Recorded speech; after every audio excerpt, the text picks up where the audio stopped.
ನಮಸ್ಕಾರ ಸ್ನೇಹಿತರೆ, ನೀವು ನೋಡ್ತಾ ಇದ್ದೀರಾ ಡೈಲಿ ಮಾಧ್ಯಮ. ಅಮ್ಮ ಅಮ್ಮ ನಿನ್ನ ತ್ಯಾಗಕ್ಕೆ ಸರಿಸಾಟಿ ಯಾರೂ ಇಲ್ಲ, ನಿನಗಿಂತ ದೇವರಿಲ್ಲ. ಈ ಹಾಡನ್ನು ಕೇಳಿದ ತಕ್ಷಣ ನಮಗೆಲ್ಲ ನೆನಪಾಗೋದು ಕನ್ನಡ ಚಿತ್ರರಂಗ ಕಂಡಂತಹ ಅಪ್ರತಿಮ ಕಲಾವಿದೆ ವರನಟಿ ಡಾಕ್ಟರ್ ಎಂ ಲೀಲಾವತಿಯವರು ಮತ್ತು ಅವರ ಪುತ್ರ ವಿನೋದ್ ರಾಜ್ ಅವರು. ಡಾನ್ಸ್ ರಾಜ ಡಾನ್ಸ್ ಸಿನಿಮಾದ ಈ ಹಾಡನ್ನು ಕೇಳಿದ ತಕ್ಷಣ ನಮ್ಮ ಕಣ್ಣು ಮುಂದೆ ಈ ಎರಡು ಚಿತ್ರಗಳು ಬರುತ್ತೆ, ಲೀಲಾವತಿಯವರು ಮತ್ತು ವಿನೋದ್ ರಾಜ್ ಅವರು. ಜೀವನದುದ್ದಕ್ಕೂ ಅವರಿಬ್ಬರು ಬದುಕಿದಂತಹ ರೀತಿ, ಸಮಾಜಕ್ಕೆ ಕೊಟ್ಟಂತಹ ಸಂದೇಶ, ಸ್ಫೂರ್ತಿ, ಪ್ರೇರಣೆ ಇದೆಯಲ್ಲ, ಖಂಡಿತವಾಗ್ಲೂ ಅದಕ್ಕೆ ಸರಿಸಾಟಿಯಾಗೋದಕ್ಕೆ ಸಾಧ್ಯ ಇಲ್ಲ. ನಾವು ಇವತ್ತು ನಿಂತಿರುವಂತಹ ಸ್ಥಳ ಬೆಂಗಳೂರಿನಿಂದ ಸರಿಸುಮಾರು 35 ಕಿಲೋಮೀಟರ್ ದೂರದಲ್ಲಿರುವಂತಹ ಸೋಲದೇವನ ಹಳ್ಳಿಯಲ್ಲಿ ಡಾಕ್ಟರ್ ಎಂ ಲೀಲಾವತಿಯವರು ಮತ್ತು ವಿನೋದ್ ರಾಜ್ ಅವರು ನಿರ್ಮಿಸಿದಂಥ ಒಂದು ಫಾರ್ಮ್ ಹೌಸು. ಸೊ ಅಲ್ಲಿ ನಿಂತಿದ್ವಿ, ನೀವು ನೋಡ್ಬೋದು ದೇವರ ಗುಡಿ. ನಮ್ಮ ಕ್ಯಾಮ್ರಾದಲ್ಲಿ ನೀವು ತೋರಿಸ್ತಾ ಇದ್ದೀವಿ.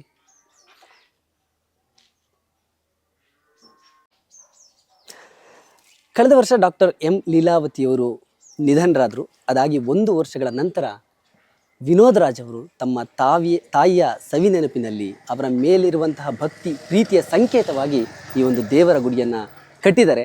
ಸೊ ಇದ್ರ ಬಗ್ಗೆ ಮಾತನಾಡಲಿಕ್ಕೆ ಸ್ವತಃ ವಿನೋದ್ ರಾಜ್ ಅವರೇ ನಮ್ಮ ಜೊತೆ ಇದ್ದಾರೆ. ಸರ್ ನಮಸ್ಕಾರ. ನಮಸ್ಕಾರ. 1 ವರ್ಷ. ನಾನು ಹೆಚ್ಚು ಪ್ರಶ್ನೆ ಕೇಳಕ್ಕೆ ಹೋಗಲ್ಲ. ಪ್ರಶ್ನೆ ಕೇಳೋದಕ್ಕಿಂತ ನನಗೆ ಸುಮ್ಮನೆ ನಿಂತ್ಕೊಂಡಾಗ ಒಂದು ಮೌನ ನನ್ನನ್ನು ಯಾವಾಗಲೂ ಕಾಡತ್ತೆ. ಇಲ್ಲಿ ಬಂದು ನಿಂತಾಗ ನನಗೆ ಹೆಚ್ಚು ಮಾತು ಬರೋದಿಲ್ಲ, ಯಾವಾಗಲೂ ಅಷ್ಟೇ. ನಿಮ್ಮಿಬ್ಬರು ನೋಡಿದ ತಕ್ಷಣ ನಮಗೆ ಹೇಗೆ ಈಗ ಬದುಕೋದಕ್ಕೆ ಸಾಧ್ಯನಾ? ಒಂದು ಕ್ಷಣ ನಮಗೆ ಒಂದು ಡೌಟ್ ಬರೋಕ್ಕೆ ಶುರುವಾಗುತ್ತೆ.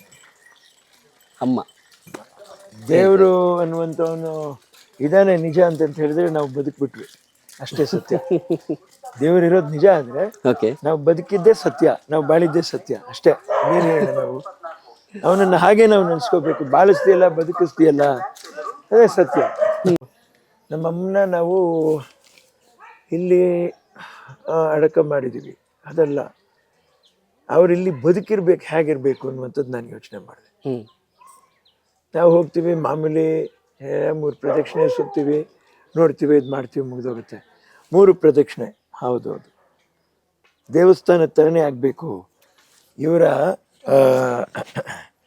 ಜೀವನದ ಇತಿಹಾಸ, ಇವರ ಪ್ರಾರಂಭದ ದಿನಗಳು, ಅವ್ರು ಮಾಡಿರೋ ಸಿನಿಮಾಗಳು, ಅದರ ಭಾವಚಿತ್ರ, ನಾನು ಎಲ್ಲವನ್ನೂ ತುಂಬ ಹುಡುಕಿ ಆಲಿಸಿ ನಮ್ಮ ಸ್ನೇಹಿತರೆಲ್ಲ ಅದ್ರ ಬಗ್ಗೆ ಆಯೋಜನೆಗಳನ್ನ ಮಾಡಿ ಇಂಥದ್ದೇ ಬೇಕು ಅನ್ನುವಂಥದ್ದನ್ನ ರೆಡಿ ಮಾಡಿ ಇವತ್ತು ಅದೇ ಗೋಡೆ ಮೇಲೆ ಆ ಭಾವಚಿತ್ರಗಳು ಬಂದಾಗ ಅದು ನಿಜವಾಗ್ಲೂ ಭಾವಚಿತ್ರ ಎಲ್ಲ ಭಾವನೆ ತುಂಬಿರುವಂಥ ಚಿತ್ರ ಆಗೋದು.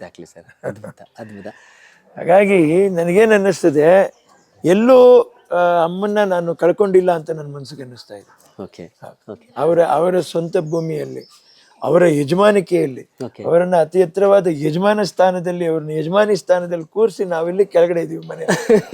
ನಾವು ಅದೇ ದೊಡ್ಡ ಹೆಮ್ಮೆ ಅನ್ನಿಸ್ತೀವಿ. ನಾವೀಗ ನಿಂತಿದ್ವಿ ನೋಡಿ, ತಾಯಿಯೇ ದೇವರು. ನಾವು ಯಾವಾಗಲೂ ಹೇಳ್ತೀವಿ, ಸ್ಕೂಲ್ ಡೇಸ್ ಇಂದ ನಮ್ಗೆ ಅದನ್ನೇ ಹೇಳ್ಕೊಡ್ತಾರೆ.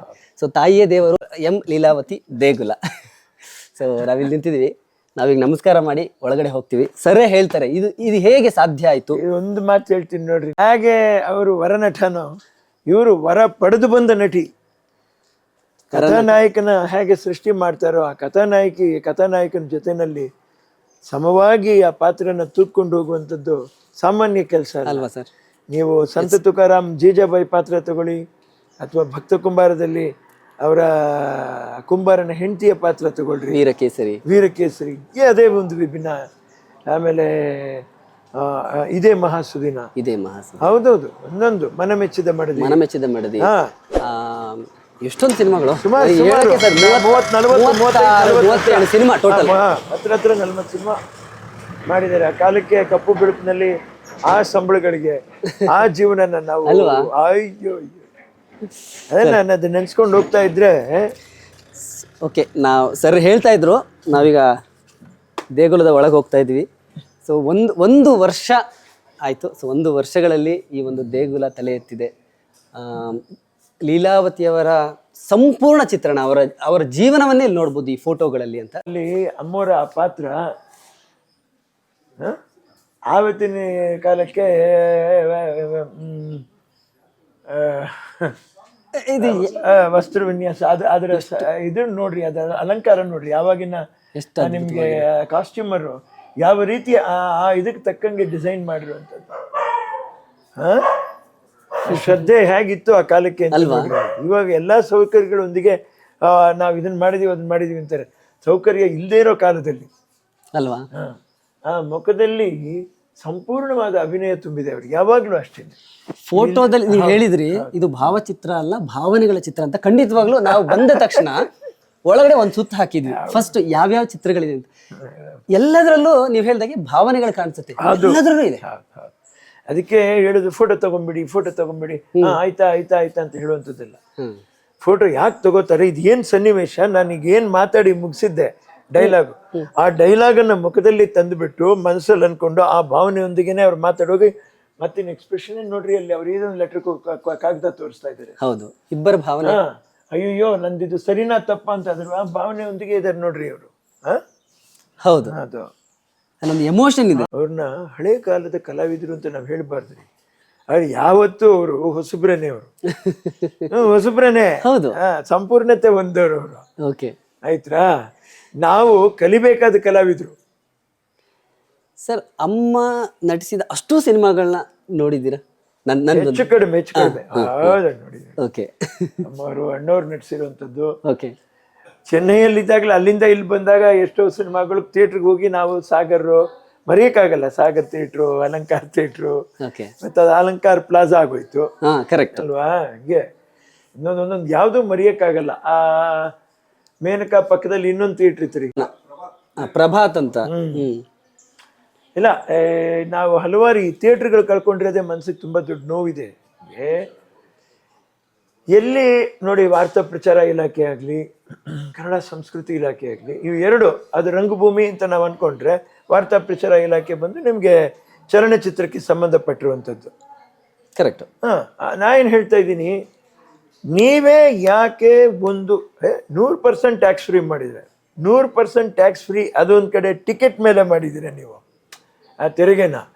ಈಗ ವಿದ್ಯುತ್ತು ಆಯ್ತಾ, ಆಮೇಲಿಂದ ಪ್ರಾಪರ್ಟಿ ಟ್ಯಾಕ್ಸು ಕಮರ್ಷಿಯಲ್ಲೇ ಹಾಕಿ. ಹಾಗಾದ್ರೆ ಚಿತ್ರರಂಗಕ್ಕೋಸ್ಕರ ನೀವು ಅಲ್ಲಿ ರಿಯಾಯಿತಿ ಏನು ತೋರಿಸ್ತೀರಾ ಅನ್ನುವಂಥದ್ದು ನಾನು ಕೇಳ್ತೇನೆ. ಇರ್ಬೋದು, ಕನ್ನಡದ ಉಳಿವಿಗಾಗಿ ನೀವೇನನ್ನು ತೋರಿಸ್ತೀರಾ? ಆಮೇಲೆ 80ರ ದಶಕದವರು, 60ರ ದಶಕದ ಕಲಾವಿದರು ಇನ್ನೂ ಉಳಿದಿದ್ದಾರೆ. ನಾನು ಹೇಳ್ತಾ ಇದ್ದೀನಿ, ಅವರವ್ರಿಗೆ ಶೋಚನೀಯ. ಅವ್ರಿಗೆ ನಾವು ಗೌರವಕ್ಕೆ ಪಾತ್ರರಾಗಿದ್ದೀವಾ ಇಲ್ವಾ, ಓಕೆ, ಅಥವಾ ಅಗೌರವಕ್ಕೆ ಪಾತ್ರವಾಗೋಗ್ಬಿಟ್ಟಿದ್ವ, ಅವ್ರಿಗೆ ಒಂದು ಸಮಸ್ಯೆ, ಅವರಿಗೆ ಒಂದು ಪ್ರಶ್ನೆ. ಅದು ನಾನು ಹೇಳ್ತಾ ಇದ್ದೀನಿ, ಸರ್ಕಾರನೇ ಮನಸ್ಸು ಮಾಡಿ ಮಾಶಾಸನ ಗೌರವಧನ ಮಾಡ್ಬೇಕ್ರಿ. ಹೇಗೆ ಉಳಿಯುತ್ತೆ ನಿಮ್ಗೆ? ನೀವು ಯಾವಾಗ್ಲೂ ಚೆನ್ನಾಗಿ ಟಿವಿನಲ್ಲಿ ಕಾಣಿಸ್ಕೊಂಡು ತಿರುಗೋರ್ನ ಮಾಡೋರ್ನ ಮಾತ್ರ ನೀವು ನೋಡ್ತೀರಾ. ಎಲ್ಲ ಒಂದ್ ಕಡೆ ವಾಹಿನಿಗಳು ಹೋಗಿ ಅಯ್ಯೋ ಇಲ್ಲಿ ರಸ್ತೆ ಹೀಗಾಗಿ ನೋಡಿ ಬಿದ್ದೋಗಿದೆ, ಮನೆ ಬಿದ್ದೋಗಿದೆ ಅಂತ ಅದು 100 ಸರಿ ಬಡ್ಕೊಂಡ್ಮೇಲೆ ಒಂದ್ಸರಿ ತಿರುಗಿ ನೋಡ್ತೀರಾ. ಹಾಗೇನೆ ಕಲಾವಿದರು ಈ ಸಂಸ್ಕಾರ ಸಂಸ್ಕೃತಿನ ಕನ್ನಡ ಅಂತಕ್ಕಂಥದ್ನ ಅವರು ಪ್ರತಿಬಿಂಬಿಸಿದ್ದಾರೆ ಜನಗಳಿಗೆ. ಮತ್ತೆ ನಿಮ್ಗೆ ಯಾಕದು ಅರಿವಾಗಲ್ಲ? ನೀವು ವಾರ್ತಾ ಪ್ರಚಾರ ಇಲಾಖೆ ಅನ್ನುವಂಥದ್ದು ನೀವು ಮಾಡಿದ್ದೀರಾ, ನಾನು ಇಲ್ಲ ಅಂತಂತ ಹೇಳ್ತಾ ಇಲ್ಲ. ಅದು ಯಾವ ಕಾರಣಕ್ಕೆ, ಯಾವ ಒಂದು ಇದಕ್ಕೆ ಉಪಯೋಗ ಆಗ್ತಾ ಇದೆ. ಈ ತಂಡನ ನಡೆಸೋಕ್ಕೆ, ಈ ತಂಡದ ಆಗು ಹೋಗು, ಇವು ಒಳ್ಳೆ ಚಿತ್ರಗಳು, ಇದನ್ನೆಲ್ಲ ನೀವು ಒಂದು ಆಯ್ಕೆ ಮಾಡಿಕೊಂಡು ಒಂದೊಂದು ಪ್ರಶಸ್ತಿ ಅಂತ ನೀವು ಮಾಡ್ತೀರಾ. ಎಷ್ಟೋ ಸರಿ ನಾನೇನು ಹೇಳ್ತಾ ಇದ್ದೀನಿ, ಪ್ರಶಸ್ತಿ ಎಷ್ಟೋ ಜನ ಪಡಿಬೇಕಾದವರು ಇವತ್ತು ಭೂಮಿ ಮೇಲೆ ಬದುಕೇ ಉಳಿದಿಲ್ಲ. ಒಂದೇ ಪ್ರಶಸ್ತಿ ಇಡ್ತೀರಾ ಅಲ್ವಾ, ಸಾಕಾ?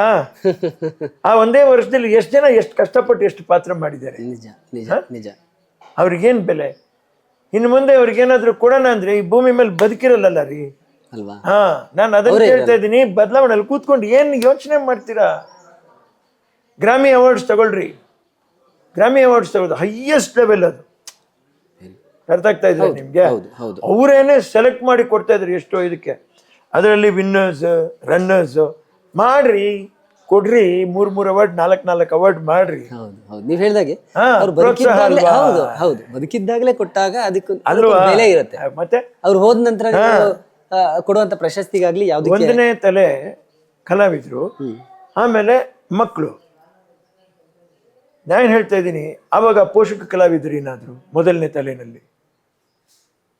ನಾನು ಹೇಳ್ತಾ ಇದ್ದೀನಿ, ಒಬ್ರು ಚೆನ್ನಾಗಿದ್ದಾರೆ, ಒಬ್ರು ಕಷ್ಟದಲ್ಲಿದ್ದಾರೆ, ಏನೂ ಆಗಿರಲಿ, ಆದರೆ ಇಂಥ ಕಲಾವಿದ್ರ ಮಕ್ಕಳು ಅವರು. ಕರೆಕ್ಟ್. ಗುರುತಿಸ್ಬೇಕಾಗಿದ್ದು ನಮ್ಮ ಕರ್ತವ್ಯ. ನಾನು ಮೊನ್ನೆ ಗುರುಪ್ರಸಾದ್ ಅವರ ನಾನು ಹೇಳಿದ್ದೆ, ಶ್ರೀಮತಿಯವ್ರನ್ನ ದಯವಿಟ್ಟು ಕರೆಸಿ, ಅಮ್ಮನಿದ್ರೆ ಸನ್ಮಾನ ಮಾಡೋಣ. ಆತನ ಒಂದು 2-3 ಒಳ್ಳೆ ಚಿತ್ರಗಳು, ಸದಭಿರು ಚಿತ್ರ ಕೊಟ್ಟಿದ್ದಾರೆ. ನೋಡಿ, ಹೇಳ್ತಾ ಇರ್ತಾರೆ, ಬೆತ್ತಲೆ ಇರುವಂತ ಊರಲ್ಲೋ ಅಥವಾ ಮೈ ಮೇಲೆ ಬಟ್ಟೆ ಹಾಕೊಳ್ದೆ ಇರುವಂತ ಊರಲ್ಲಿ ಬಟ್ಟೆ ಹಾಕೊಂಡವನೇ ಹುಚ್ಚ ಅನ್ನುವಂಥ ಒಂದು ಪರಿಸ್ಥಿತಿ. ಕರೆಕ್ಟ್. ಅದು ಕೆಲವು ಸಮಯ ಕಾಗೆ ಬೆಳ್ಳಿಗೆ ಇದೆ ಅಂತ ಹೇಳಿದ್ರೆ ಹೌದೌದು ಕಾಗೆ ಬೆಳ್ಳಿಗೆ ಇದೆ ಅನ್ನುವಂಥ ಪರಿಸ್ಥಿತಿ. ಸಮಾಜ ಬದಲಾವಣೆಗೆ ತಕ್ಕಾಗೆ ಅವರು ಬದಲಾವಣೆ ಮಾಡಿ 1-2 ಚಿತ್ರ ಕೊಟ್ಟರು, ಅದು ಯಶಸ್ಸು ಆಯಿತು. ನಿಜ. ಈಗ ಸಿನಿಮಾ ಮಾಡೋದು ಅಂತ ಹೇಳಿದವರೇ ಅದನ್ನ ಹೋಗಿ ನೋಡಿರುವಂತ ಪರಿಸ್ಥಿತಿಗಳು ಇದೆ. ನಿಜ ನಿಜ.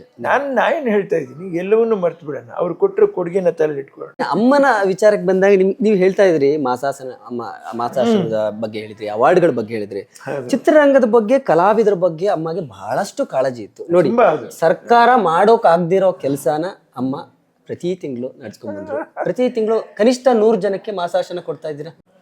ನೀವು ಚಿತ್ರರಂಗದಲ್ಲಿ ಕಲಾವಿದರು, ನಿಮ್ ಕೆಲಸ ಅಲ್ಲ, ಆದ್ರೂ ನಿಮ್ ಜವಾಬ್ದಾರಿನ ಮಾಡ್ತಿದ್ದೀರಿ, ನೀವು ಅದನ್ನ ಮುಂದುವರ್ಸ್ಕೊಂಡು ಹೋಗ್ತೀರಿ. ಅದ್ರ ಬಗ್ಗೆ ಮಾತಾಡೋಣ ಸರ್. ಈ ದೇಗುಲ 1 ವರ್ಷದಲ್ಲಿ ನಿರ್ಮಾಣ ಆಯ್ತು. ನಾನು ಕಳೆದ ವರ್ಷ ಬಂದಾಗ ಒಂದು ಖಾಸಗಿ ವಾಹಿನಿಗೆ ಸಂದರ್ಶನಕ್ಕೆ ಬಂದಂತ ಸಂದರ್ಭದಲ್ಲಿ ನೀವು ಒಂದು 3D ಒಂದು ಸ್ಟ್ರಕ್ಚರ್ದು ಒಂದು ವಿಡಿಯೋ ತೋರಿಸಿದ್ರಿ. ಎಷ್ಟು ಬೇಗ ಆಗ್ಬಿಡ್ತಲ್ಲ ಅಂತ, ಹೇಗೆ ಇದೆಲ್ಲ ಸಾಧ್ಯ ಆಯ್ತು ಅಂತ? ಇದು ಭಗವಂತನ ಆಶೀರ್ವಾದ. ಆಮೇಲೆ ನಾನೇನಂತ ಇದ್ದೀನಿ, ನನ್ನ ತಾಯಿಯವರ ನನ್ನ ಮಗನಿಗೆ ಇದರಿಂದ ಒಂದು ಅಭಿವೃದ್ಧಿ ಆಗಬೇಕು, ಅವನು ಚೆನ್ನಾಗಾಗಬೇಕು, ತಾಯಿನ ಅವನು ಪ್ರೀತಿಸಿರುವಂಥ ಮಗ ಇವತ್ತು ನಾನು ಇಲ್ಲ ಅಂತಂತ ಹೇಳ್ಬಿಟ್ಟು ಅವನನ್ನು ಮರ್ತಿಲ್ಲ ಅನ್ನೋದಕ್ಕೆ ಇದೊಂದು ಸಂಕೇತವಾಗಿ ಕೂತ್ಕೊಂಡ್ಬಿಡ್ತೀವ್ರೆ. ಅಮ್ಮನಿಗೆ ಮುಟ್ಬೇಕದು, ಅಲ್ಲಿ ಕೂತ್ಕೊಂಡು ನೋಡ್ತಿರ್ತಾರೆ. ಪಾಪಾರಿ ಬದುಕಬೇಕಾಗಿತ್ತು ರೀ ನನ್ನ ತಾಯಿಯವರು. ನನಗೋಸ್ಕರ ಅಲ್ದೇ ಇದ್ರು ಕೂಡ ಉದಯೋನ್ಮುಖ ಕಲಾವಿದರಿಗೋಸ್ಕರ ಬದುಕಬೇಕಾಗಿತ್ತು ರೀ. ಎಂತ ಅವ್ರಿಗೆ ಒಂದು ಹಠ ಅಂದ್ರೆ ರೀ, 20-30 ಥಿಯೇಟ್ರ್ ನಾನು ಆಸ್ತಿ ಮಾರ್ಬಿಟ್ಟು ಕಟ್ತೀನಿ ಕಣೋ ಅಂತ ಹೇಳಿದ್ವಿ. ಇವಾಗ ಹೇಳ್ತೀನಿ ನೋಡ್ರಿ, ಎಷ್ಟು ಜನ ಇಂಜಿನಿಯರ್ಸ್ ಇದ್ದಾರೆ, ಕಾಮನ್ ಸೆನ್ಸ್ ಇರೋರು. ಹೊಸೂರಿನಲ್ಲಿ ಒಂದು ಸಣ್ಣ ಮಿನಿ ಥಿಯೇಟ್ರ್ ಇತ್ತು, ಅವರು FH ತಗೊಂಡೋಗೋರು ಸಿನಿಮಾನ. ವಿನೋದ್ ರಾಜ್ ಅವರ 5.1 15 ಲಕ್ಷದಲ್ಲಿ ಥಿಯೇಟ್ರ್ ಮಾಡ್ಬೋದು ವಿನೋದ್ ರಾಜ್ ಅವ್ರೆ ಅಂತಂತ. 20-30 ಥಿಯೇಟ್ರ್ ಮಾಡ್ಬೇಕು ಕಂದ ಅಂತ ಹೇಳು. ನಮಗೋಸ್ಕರ ಅಲ್ಲ ಕಣೋ, ಇನ್ನು ಹೊಸಬ್ರು ಏನಾದ್ರು ಬಂದಾಗ ಅದು ಡಿಸ್ಟ್ರಿಬ್ಯೂಟ್ ಮಾಡಿ ಅದರೆಲ್ಲ ತಾನೇ ಅನ್ನ ತಿಂದು ಬಂದವರು. ಎಷ್ಟು ಕಾಳಜಿ. ಬನ್ನಿ ಅಪ್ಪಾಜಿ, ನಾನು ಹೇಳ್ತಿದ್ದೀನಿಲ್ಲ, ಎಲ್ಲರೂ ಏನೋ ಸುಮ್ಮನೆ ಅಲ್ಲ, ಸುಮ್ಮನೆ ತಮಿಳ್ನಾಡಿನಲ್ಲಿ ಹಾಸ್ಪಿಟಲ್ ಕಟ್ಟಿಸ್ತಾ ಇದೀವಿ ಈಗ, 10 ಬೆಡ್ಡಿನ ಹಾಸ್ಪಿಟಲ್. ಹೌದು. ನೋಡಿ, ಇಲ್ಲಿದೆ ವಿಚಾರಕ್ಕೆ ಬರೋಣ. ದೇವರ ಗುಡಿ ಕಟ್ಟಿದ್ದಾರೆ. ಲೀಲಮ್ಮನವರ ಮನೆಗೆ ಯಾವಾಗಲೇ ಬಂದರೂ ಪ್ರತಿಯೊಬ್ಬ ಅತಿಥಿಗೂ ಒಂದು ಸತ್ಕಾರ ಇರುತ್ತೆ, ಊಟ ಉಪಚಾರ, ಬಂದವ್ರನ್ನ ನೋಡ್ಕೊಳ್ಳೋ ರೀತಿ. ಎಲ್ಲ ಕಡೆಗಳಲ್ಲೂ, ಎಲ್ಲ ಮನೆಗಳಲ್ಲೂ ಅದನ್ನು ನಾವು ಖಂಡಿತವಾಗ್ಲೂ ಎಕ್ಸ್ಪೆಕ್ಟ್ ಮಾಡೋಕ್ಕೆ ಸಾಧ್ಯ ಇಲ್ಲ, ಅದನ್ನು ಕೆಲವು ಕಡೆ ಮಾತ್ರ. ಸೊ ಈ ಗುಡಿ ಕಟ್ಟಿದ್ದಾರೆ ನೋಡಿ, ಇಲ್ಲೂ ಕೂಡ ಪ್ರಸಾದ ವಿನಿಯೋಗ ಪ್ರತಿನಿತ್ಯ ಇರುತ್ತೆ. ಪ್ರತಿನಿತ್ಯ ಜನರಿಗೆ ಈ ಥರ ಮಾಡೋದು ಅಂದರೆ ನಡೆಸೋದಿದೆಯಲ್ಲ, ಅದೇನು ಸಣ್ಣ ಕೆಲಸ ಅಲ್ಲ. ಇಲ್ಲ, ಸಾಮಾನ್ಯ. ನೀವೇ ತೋರಿಸಿ ಸರ್ ಅದನ್ನು. ಹಾಯ್, ನಮಸ್ಕಾರ. ನಾನು ನಿಮ್ಮ ಧರ್ಮ ಕೀರ್ತಿರಾಜ್. ಡೈಲಿ ಮಾಧ್ಯಮ ಪ್ರತಿಯೊಬ್ಬರನ್ನು ದಯವಿಟ್ಟು ಸಪೋರ್ಟ್ ಮಾಡಿ. ನನಗೊಂದು ಖುಷಿ ಏನಂದರೆ, ನನಗೆ ತುಂಬ ಪರಿಚಯ ಇರೋರು ಅಶೋಕ್ ಅವರು. ಸೊ ನನಗೆ ಒಂದು ಸಿನಿಮಾ ರಂಗದಲ್ಲಿ ನಾನು ಕಾಲಿಟ್ಟಾಗಿಂದ ಇವತ್ತಿನವರೆಗೂ ನಾನು ತುಂಬ ಸಪೋರ್ಟ್ ಮಾಡಿದ್ದಾರೆ. ಏನೇ ಒಂದು ಹಿಟ್ ಆಗಿರ್ಬೋದು, ಫ್ಲಾಕ್, ಪ್ರತಿಯೊಂದು ಹಂತದಲ್ಲೂ ನನ್ನ ಜೊತೆ ಇದ್ದಾರೆ. ಸೊ ಇವತ್ತು ಬಿಗ್ ಬಾಸ್ ಮನೆಯಿಂದ ಬಂದ ಮೇಲೆ ತುಂಬ ಪ್ರೀತಿಯಿಂದ ಒಂದು ಇಂಟರ್ವ್ಯೂ ತೊಗೊಂಡಿದ್ದಾರೆ. ಇವರೆಲ್ಲ ಬಂದು ಯೂಟ್ಯೂಬ್ ಚಾನಲ್ಸಲ್ಲಿ ಎಲ್ಲೂ ಇರಲಿಲ್ಲ, ಬಟ್ ಇವರು ಪತ್ರಿಕಾ ಮತ್ತು ಮಾಧ್ಯಮದಲ್ಲಿ ಇದ್ದಿದ್ದವರು. ಸೊ ಇವರು ಇದನ್ನು ಸ್ಟಾರ್ಟ್ ಮಾಡಿದ್ದಾರೆ. ಸೊ ನಿಮ್ಮ ಸಪೋರ್ಟು, ನಿಮ್ಮ ಆಶೀರ್ವಾದ ಸದಾ ಇರಲಿ. And very proud of them. ಯಾಕಂದರೆ ಅವ್ರ ಪ್ರೊಫೆಷನ್ನ ಏನಿದೆಯೋ ಅದನ್ನೇ ಕಂಟಿನ್ಯೂ ಮಾಡಿ ಇದರಲ್ಲೂ ಒಂದು ಸಾಧನೆ ಮಾಡಬೇಕಂತ ಇದ್ದಾರೆ. ಸೊ ನಿಮ್ಮ ಆಶೀರ್ವಾದ, ಸಪೋರ್ಟ್ ಸದಾ ಇರಲಿ ಅಂತ ಕೇಳ್ಕೊತೀನಿ. Thank you.